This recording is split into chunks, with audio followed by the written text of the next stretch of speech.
question, we ask that you please have your camera on when it's your time. Otherwise, we won't call on you. We want to see your pretty face and be able to have Coach interact with you in as much of an in-person manner as possible. So to get things started this morning, I'm pleased to introduce the defensive coordinator for the Penn State Nittany Lions, one of the nation's top defenses once again this year. Great effort against SMU and holding SMU without a touchdown until the second half. And with that, I'd like to introduce Coach Tom Allen. Coach, thanks for joining us this morning. You're very welcome. Excited to be here. We'll start the morning off with Rich Scarcella. Thanks, Scott. Tom, thanks for your time today. What makes Ashton Jeanty unique? What are some of the challenges that he presents? Well, boy, he's special now. I tell you, I've enjoyed, well, I don't know if I've enjoyed it, but it's been impressive to watch his film, studying him. I tell you, the thing that just sticks out, he just doesn't go down. I mean, he gets hit and tremendous balance. I just think the ability for him to break tackles is really phenomenal. I think I saw 1,944 yards after contact, which is just mind-blowing, how effective he's been after people hit him. And just his toughness, his grit, he just carries the ball so many times. In today's game, that just doesn't happen anymore. So just so much respect for him. Then you hear all the different things about him as a person. So just a lot of respect for what he's accomplished. And he's a great player. So to me, it's about, finding a way to do the thing that most people can't do, which is get him on the ground. Thanks, Rich. We'll move on to Seth Engel from statecollege.com. Hey, Tom, thanks for the time. Are there any aspects of Jeanty's game that maybe show up in Nick Singleton's or Katron Allen's that maybe you've seen before in practice this year that can help you prepare for them? Yeah, I think, he's kind of a combination of both. He's got the power that Katron brings, and then he's got the burst, that Nick has. So you see both, and we've seen both, consistently during spring ball and then during training camp. And so I've gone against a lot of good running backs in the Big Ten, but he's different now. I mean, he's really good, and but those guys that we played against in practice have really helped, and we think we have two really talented quarterbacks, which we do, or running backs, which we do. So, but anytime you have a chance to go against other elite guys, it's going to help you. But he does some things that most people can't do, and so it's just been something we take a lot of pride in being great tacklers here at Penn State, and you have to do that to play great defense. So, but obviously our biggest responsibility this week here is to find a way to effectively, corral him and tackle him. So those guys have helped us along the way to prepare for that. Yes. Thanks, Seth. We'll go to Greg Pickle from Blue and White Illustrated. Coach, thanks for your time. You're very welcome. Going back to the SMU game, your first drive, you guys were a little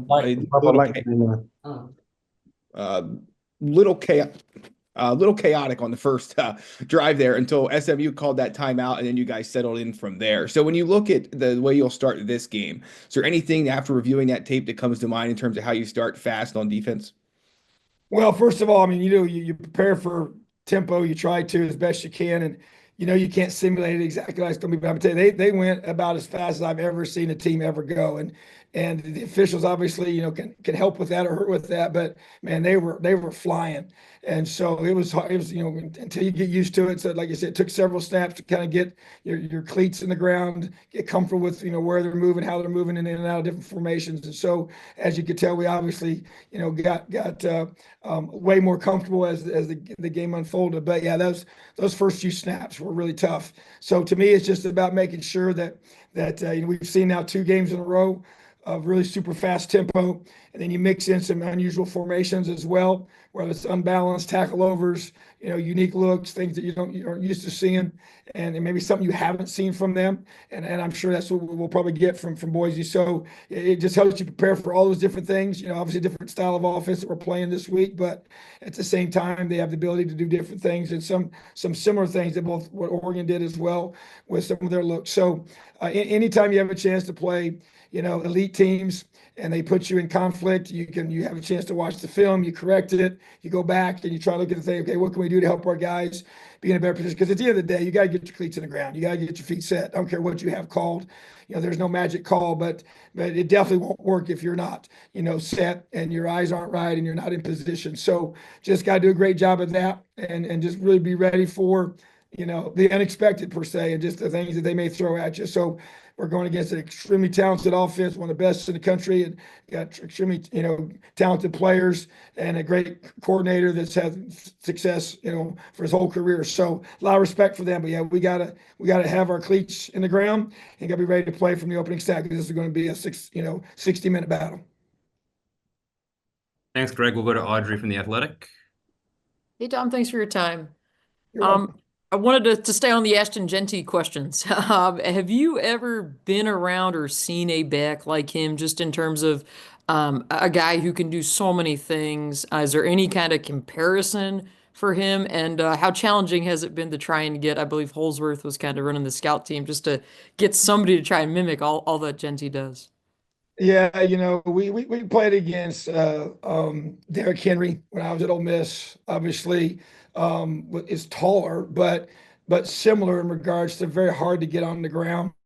A guy that can stiff arm you and just seem to just kind of play with you. He just kind of, it's almost like he's just he's up here and everybody else is just kind of just trying to jump on him. But it's hard to really say anyone like him. We played some really good backs in the Big Ten the last 9 years I've been in this conference, but the one that kind of comes to mind would be as far as just the size piece, because it's just hard for different reasons, but it's hard to be able to. The thing that sticks out to me is how you get him on the ground. I've already said that a couple of times, but the way he's built, he's so low to the ground. I think that he really truly is just kind of does a really good job of with his balance, and to be able to take on blocks or just tackles and just kind of bounce off of them almost effortlessly at times.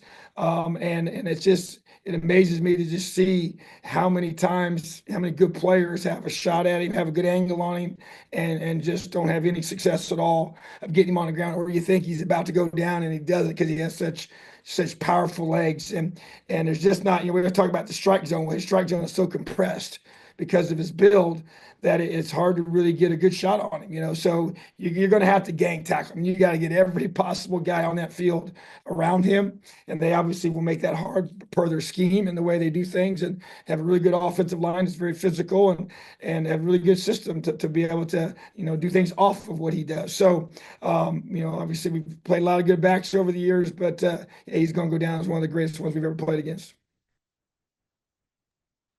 Thanks, Coach. We'll go to Devin Jackson from the Philly Inquirer. Hey, Tom, thanks for the time.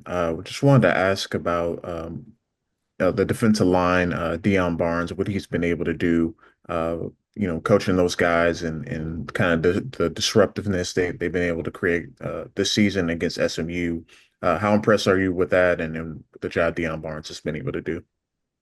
Yeah, Deion's done a great job. He's a young coach, but he does a tremendous job with his players. A big part of that position is just really learn how to capture those guys. How do you motivate them? How do you really relate to them? And really, I think because he played here and he played, at a high level, and he's able to really get their attention and just coach and teach technique relentlessly, just over and over and over again, and to get them to play really, really hard, which that to me is what I care a lot about, is how hard you play, because that just speaks so much to how much you care as a player and how much you care about your teammates, the people you represent, yourself and your family, and then your coaches, and so Deion is just, a guy that can relate to them because he's walked a mile in their shoes. And he's a guy that just really, really believes in the technique and fundamentals, and he grades them tough, holds them accountable. I love that about him. They all get treated the same, in terms of the expectations and how hard they're going to practice and how we're going to perform. And if it's not to that standard, he's going to, hold them to that, he's going to get after them and does a great job with that. And they respond to him, and that's really the key. So, that's what you're looking for when you have coaches. And obviously for me coming here, these guys were all here when I got here as a coach, and all the on the field coaches and just really talented group. And Deion is one of those. And so he's got a bright future. And I think he just continue to grow and develop. And I think even just for me working with him this year, it's been neat to see him grow, and just coming in and learn some new things that we're doing that maybe they didn't do last year, and also me, kind of picking up and learning things that they did last year that we're trying to continue to do. So I've relied on him to help me with that. And I really respect him and appreciate the job he's done for us. Thanks, Coach. Jack Roshinsky from Com Radio. Hi, Coach. Thanks for the time. Of course, we've talked extensively about, some of the more prominent aspects of Boise State's offense. You mentioned it earlier about the difficulty it is to bring Ashton Jeanty down. But what's probably the most underrated aspect of Boise State's offense that you've noticed on film? Well, probably the quarterback. He doesn't get a lot of press, but just a tough, gritty kid that is accurate, and what they ask him to do is very, very effective, and that's a testament to the scheme that they put together. And Coach Cutter has done a tremendous job with that, and just putting in conflicts, so you just can't gang up on and try and stop the run game. So I think he distributes the ball well, and he can throw on the move, and the movement, throws that they use with him, he's very good at. He's also got the ability to run the ball. He's made some tough runs, and some big runs at some critical times. It just seems to kind of just makes him go, and so I always look for that when I'm watching an offense, and just to be able to see, can he make something out of nothing? Can he, take tough situations and be able to, extend plays and get key first downs and make the right throws at the right time, and that's to me is a big deal. And then they obviously have some weapons at receiver and tight end, so they're a complete team. I mean, they've got good receivers, they got good tight ends, and they got really good offensive line that blocks, and plays hard, physical. And so, but I think if I had to just pick one guy that might be one that is really, really valuable, that doesn't get talked about enough, is their quarterback. Thanks, Coach. We'll go to Altoona and Neil. Yeah, hey, Tom. Wondering how much you guys used the Oregon tape. Did you guys, being a common opponent, how much that was a focus for you guys? How much you got out of that? There's no question, because you've just played them here recently, so you kind of know, who they're going against and the talent that they're playing against when they played them. I know it's been several weeks ago that they played them early in the season, but yeah, there's no question. And I think that because of the familiarity we just have had with them and playing them so recently, so, and it's got our attention, right out of the gate, is the fact that they played them so well, at Oregon, which is a hard place to play. So there's no question that's, you try and look at everything, and you look at even things in the past, and you're trying to figure out what they might do, to hurt you, so, but everything we can do, every person you can talk to, you just try to find a way to paint a picture for your players and what they're going to see and how they're going to, attack us. We try to, put that all together. And the Oregon game was a big part of that. Yes. Thanks, Coach. John Sauber from Center Daily. Hey, Tom, how are you? Good, buddy. How are you doing? Doing good. Cam Camper is obviously someone that you're familiar with, recruiting him into Indiana. How does he kind of open things up for Jeanty in that running game to allow them make this work? Yeah, I love Cam, man. He's a special person, special player. Love his family, and so happy for him. He had a tough injury for us there, and it's great to see him come back from that. Now he's back to full health and full speed, and he's a long receiver that can get open. He runs really good routes. He's very smooth. Got tremendous ball skills. Yeah, he can stress you. It's his catch radius is really big, and he's a tough guy, and he just competes, and so I just, I know him well, and there's no question we got to do a great job of stopping him and preventing him from making, key plays and key conversions and explosive plays down the field, and that's what they rely on him to do, and he's done a good job of that, so, but he's definitely one of those other valuable pieces that makes them really, really difficult to defend, so we got to do a great job with Cam. Thanks, Coach. We'll go to Mark Wogenrich. Hey, Tom. Excuse me. What were your initial interactions like over the winter with Dom DeLuca? And then how does his story resonate with you as the walk-on story? Yeah, you just can't help but love Dom. Just, you sit down with him, so for me, we had a chance to go to have dinner together a couple different times, and just to try it, and had him in my office one-on-one, just talking, just getting to know him, getting to know his parents, and and just get to know who he was as a person. I love to hear his story. We always talk about, his high school days and playing quarterback. Talk about playing with a torn ACL, winning a state championship and just all those different things. You just love the guy that comes here. It was his dream. We talked so much about the tailgating that his family has done since he was a kid, and they'd come here for all the games, and you sit there in the stands and watch these games since he was a little boy, and then come here now and he's playing and making those plays, and it's just what a cool story, and just for me, it's just so much respect.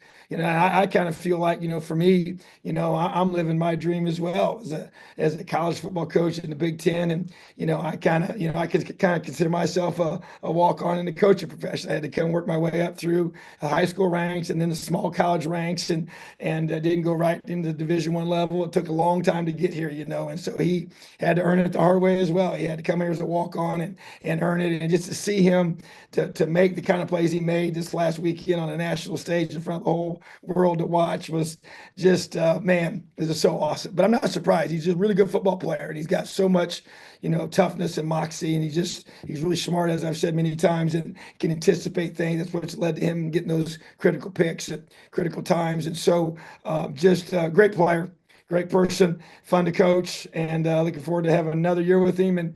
And to me, he's just, he embodies Penn State football. Tough, hard-nosed kid that loves this place, loves representing his home state, and I'm thrilled that he's one of our leaders.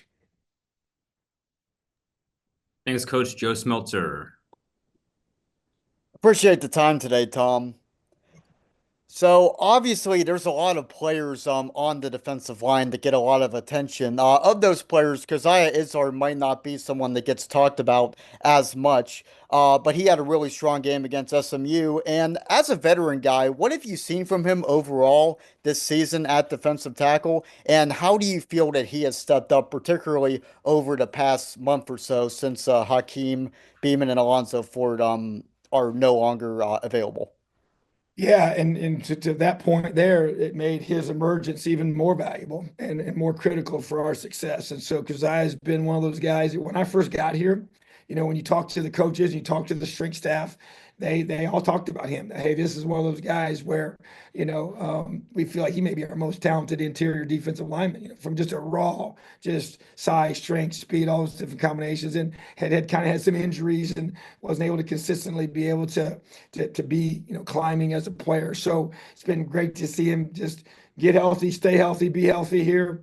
And as you mentioned, really playing his best football recently, and this time of the year when we need him to be doing that. And he played his best game of the season against SMU, and we need him to do that again, this next weekend here on Tuesday night against Boise State, So, but to me, it's just been consistency in practice. He brings a great attitude every day. He's an awesome young man. He's fun to be around. Always got a smile, and just works. And he's a big man. And so, just being able to have him in the rotation now, making plays, not just out there taking snaps, but out there making a difference. And we're going to need him to keep growing, keep developing here these last few weeks of the season to help us get where we want to be and do the things we want to do. And obviously, it all has to continue this week. So, but just really proud of him. And we need him to step up, and he truly has. Thanks. We have some follow-up questions for you, Coach. First, we'll go back with Rich Scarcella. Tom, how has Jaylen Reed's value to your team increased as the years gone on, especially after KJ's injury? And in what ways does he make his teammates better? Well, first of all, yeah, when KJ went down, I had to sit down with him and just, not that he wasn't doing anything. He was already one of our leaders, but I was like, hey, you're going to have to just take this thing to another level, and my challenge to him was, hey, you got to bring guys with you, and to get to Zach Key to be able to elevate himself and to be able to, I said, your role now is going to be, magnified, and not just in your game performance, but practice. And that to me was probably the biggest challenge and the biggest thing that we needed to make sure that he was, kind of filling that void, because KJ was such a strong, consistent voice. and just the level of consistency in his practice habits. It was pretty special. So that to me, I think has really helped, Jay Reed to be able to take that next step, and then obviously his role on the field, we had to make some modifications, in terms of him, not playing much of a certain position. He was playing a little more lion, position before the injury for KJ. Then he had to come back and play more in the high position there at the rover or the free. So, but I just feel like that leadership, that's probably the biggest thing where he's had to really grow and was forced to because of that situation. And it's been awesome to see him do that. And then the production has been, which everybody gets to see, and the key interceptions at critical times and the key tackles. And just, he's one of those guys that he's always texting me. He's like, hey, coach, just, put this on me. I want to, he wants to be the guy. He wants me to know I can count on him and trust him. And he's going to, have my back and he's going to get the job done, And so I know he sees that as we've moved into the playoffs here